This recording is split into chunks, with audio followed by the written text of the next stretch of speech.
हिंदू राष्ट्र भारतामध्ये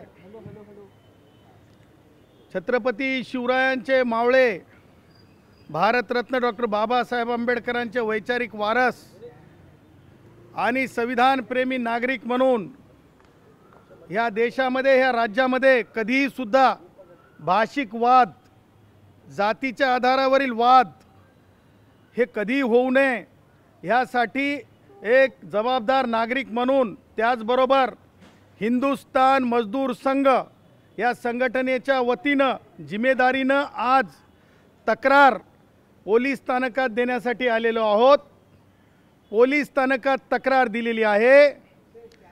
श्री राज ठाकरे, महाराष्ट्र नवनिर्माण सेना, त्यांचं काय पद आहे मला माहिती नाही, कारण त्या निवडणूक आयोगाच्या निमित्तानं सांगायचं तर अध्यक्ष असते, पण ते काय प्रमुख काय असतात ते तुम्ही तपासून घ्या।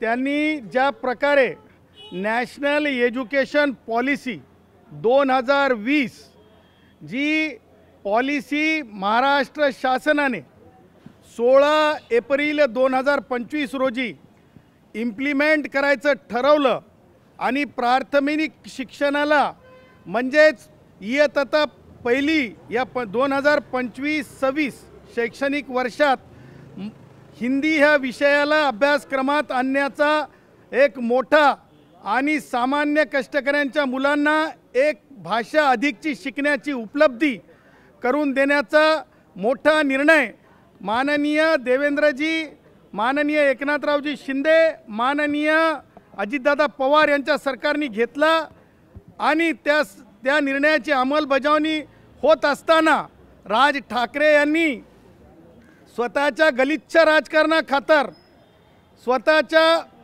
हेतुशुद्ध नसलेल्या राजकारणाखातर, स्वतःच्या राजकीय फायद्यासाठी त्यांनी भाषिक वाद निर्माण करण्याचा घाट घातला आहे। त्यांनी ज्या प्रकारे ट्विट केलं, ट्विट करून राज ठाकरेंनी सांगितलं की कशा प्रकारे टार्गेट केली जावे शाळा आणि पुस्तकालय। ज्या अर्थाने सांगायचं झालं तर हे अत्यंत विदारक आहे, कारण ज्ञानार्जनाची दारं एक भाषा अधिक शिकायला मिळत असताना स्वातंत्र्य उत्तर काळात आणि स्वातंत्र्यपूर्व काळात सुद्धा कोणी एवढं म्हणजे ज्याला म्हणतो तालिबानी पद्धतीनं वागलं नसेल एखादा राजकारणी, त्या प्रकारे राज ठाकरेचं हे वर्तन अत्यंत म्हणजे दुःखद आहे। राज ठाकरेंना कायदा कळतंय की नाही असा प्रश्न उपस्थित करणार आहे। राज ठाकरे यांना नॅशनल एज्युकेशन पॉलिसी ही त्यांनी न वाचता स्वतःची राजकीय पोळी भाजण्यासाठी चालवलेला एक घाट आहे आणि म्हणून ज्या प्रकारे राज ठाकरे यांचे कार्यकर्ते राज ठाकरेच्या इन्स्टिगेशनवरून ज्या प्रकारे म्हणजे ज्याला म्हणतो आपण बेकायद्याची मंडळी एकत्रित होऊन सार्वजनिकपणे इतरांना त्रास होईल असं ह्या पोलीस स्थानकाच्या हद्दीत म्हणजेच शिवाजी पार्क पोलीस स्थानकाच्या अखत्यारीमध्ये आणि त्यातले त्यात सांगायचं झालं तर सेना भवनाच्या कॉर्नरला बेकायदेशीर त्या मंडळींनी शासनाचा केलेला हिंदी भाषेचा कायदा म्हणजेच शासन निर्णय हा दहन केलेला आहे। ही कृती अत्यंत चुकीची आहे, बेकायदा आहे, त्याचबरोबर असंविधानिक आहे, त्याचबरोबर लॉ अँड ऑर्डरचं ब्रेक करणारी आहे, ब्रीच करणारी आहे। बॉम्बे पोलीस ॲक्ट मॅन्युअल त्याचबरोबर गुन्हेगारी संहितेमध्ये बसणारी आहे आणि तेवढंच नाही तर अनेक वेळेस न्यायालयाने फ्लेक्स बेकायदेशीर लावता येत नाही असं सांगितल्याच्या नंतर राज ठाकरे यांच्या कार्यकर्त्यांनी गुंड पद्धतीने कायद्याचा भंग करत फ्लेक्स लावले, त्यावर लिहिलं हम हिंदू है हिंदी नहीं। हे सांगण्यामागचं तात्पर्य भाषेवर आधारित लोकांना वर्गीकृत करणे, दोन भाषेतील लोकांमध्ये वाद निर्माण करणे एवढंच नाही तर हे एका अर्थाने जातीय तेढसुद्धा निर्माण करण्याचं कृत्य आहे।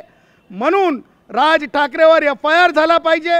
नुसता राज ठाकरे का FIR असा प्रश्न जर कोणी उपस्थित करत असेल तर माननीय सर्वोच्च न्यायालयाने शहानी विरुद्ध सरकार ह्या केसमध्ये स्पष्ट निर्देश दिलेले आहेत।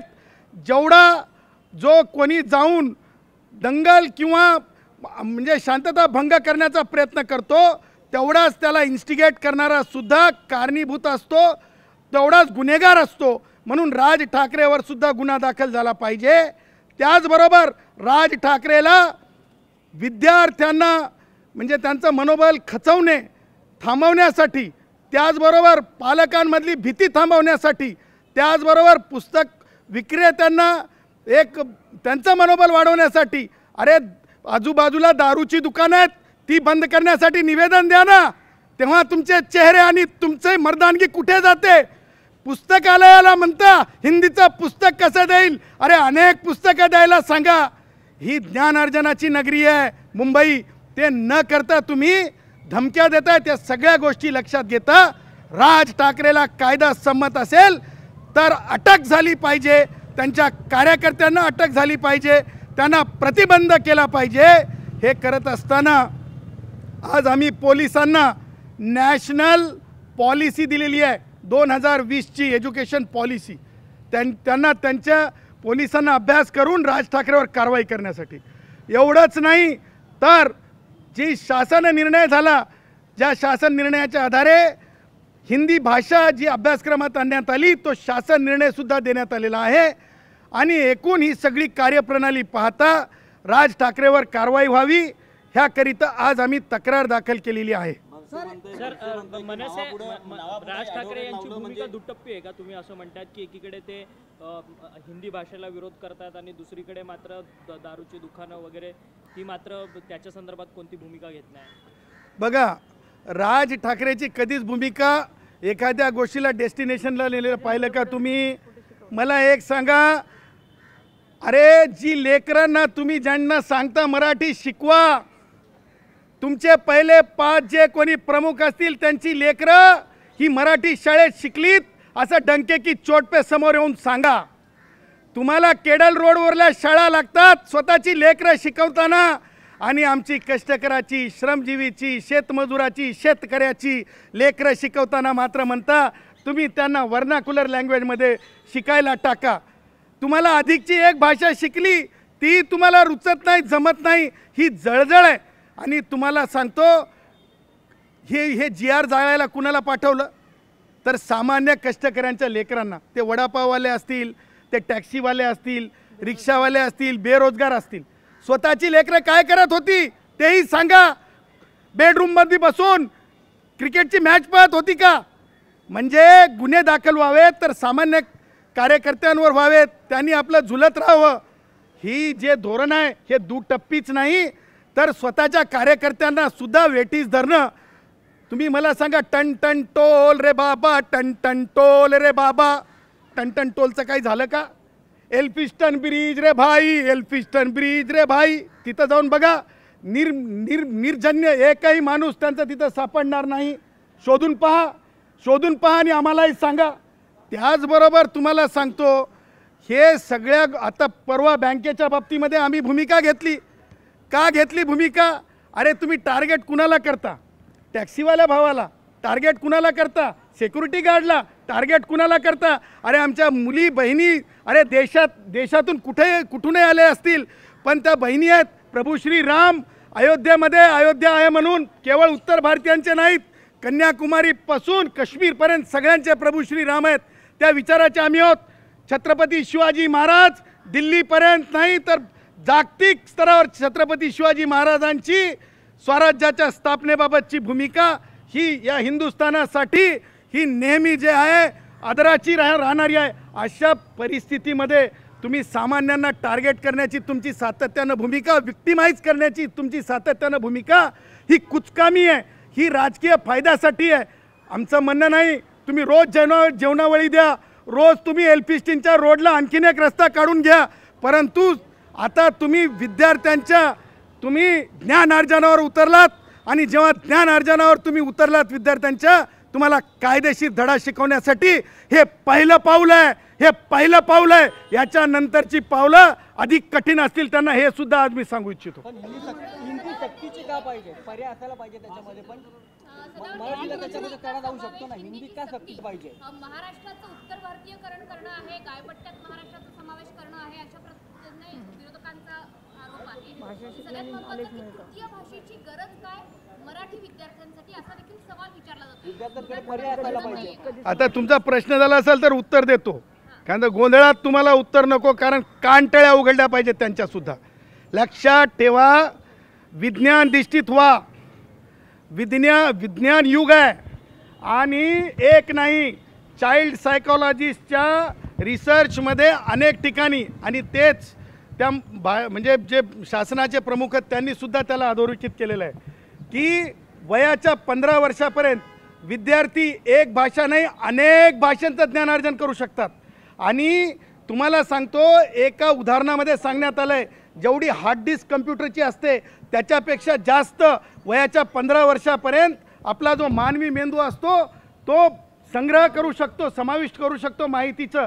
हे विज्ञान युग आहे. आणि अशा याच्यामध्ये राज ठाकरेच्या काय मनसेच्या अकाउंटमधून पैसे द्यायचेत का? आणि मूलभूत अधिकारामध्ये राईट टू एज्युकेशन आलेलं आहे आणि त्याच्यामुळे प्राथमिक शिक्षण हे सक्तीचं आहे आणि त्याच्यामुळे पॅटर्नायझेशन करावं लागत असते. आणि तिसरी महत्त्वाची गोष्ट, हिंदीकरण. लक्षात ठेवा, हिंदी ही भाषा तुम्ही जर अशा खंडात गेलात तर त्या भाषेला तुम्हाला सार्वत्रिकपणे बोलायला मिळेल. भारतामध्ये 45% हिंदी भाषा बोलली जाते. मी कोणत्या शाळेतला आहे तुम्हाला सांगू आणि राज ठाकरेला सुद्धा सांगतो. मी आंध्र समिती तेलगू हायस्कूलचा विद्यार्थी आहे. ती तेलगू शाळेत शिकलेला आहे. मी स्वतःला प्राऊड समजतो की तिथे सुद्धा मराठीला कधी दुय्यम हे केलेलं नाही. त्याच्यामुळे हिंदी भाषा ही तुम्ही पत्रकारांनी तरी डोळे उघडून बघितलं पाहिजे पॉलिसी काय आणि शासनाचा निर्णय काय.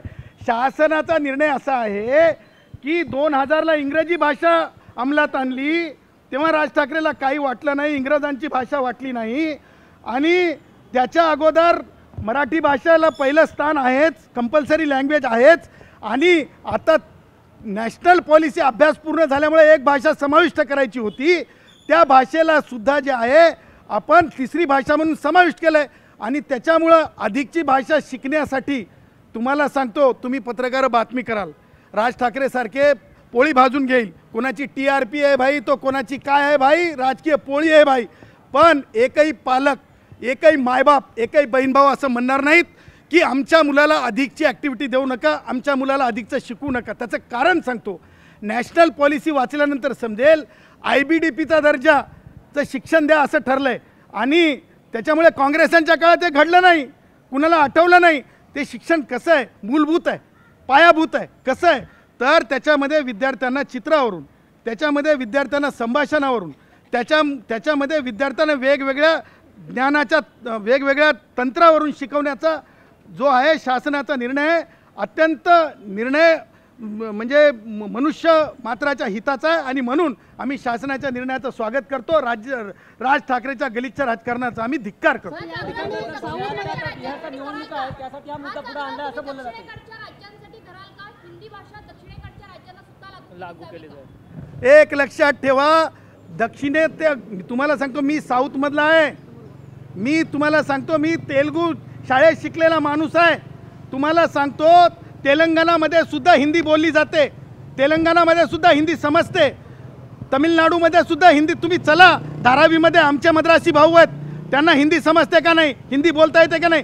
त्याच्यामुळं हिंदी ही सार्वजनिकपणे म्हणजे नुसती पत्रव्यवहाराची भाषा नाही, तर लोकांनी ज्ञानार्जन व्हावं आणि लोकांना समजण्यासाठी देश पातळीवर हिंदू राष्ट्र भारतामध्ये सार्वजनिकपणे समजली जाणारी हिंदी भाषा आहे.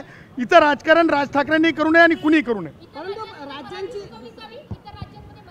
हे पहा, तुम्हाला मी काय सांगितलं, छत्रपती शिवाजी महाराजांनी महाराष्ट्रातून सुरुवात केली आणि देशावर हिंदवी स्वराज्य आणलं. आम्ही सुद्धा सुरुवात या महाराष्ट्रातून त्रैभाषिक सुरुवात झालेली आहे. आणि माझी खात्री आहे की म्हणजे तुम्ही जर पर्सनली विचार केला, पर्सनल परसेप्शननं विचार केला तर अधिकच्या भाषा शिकणे काही गैर नाही.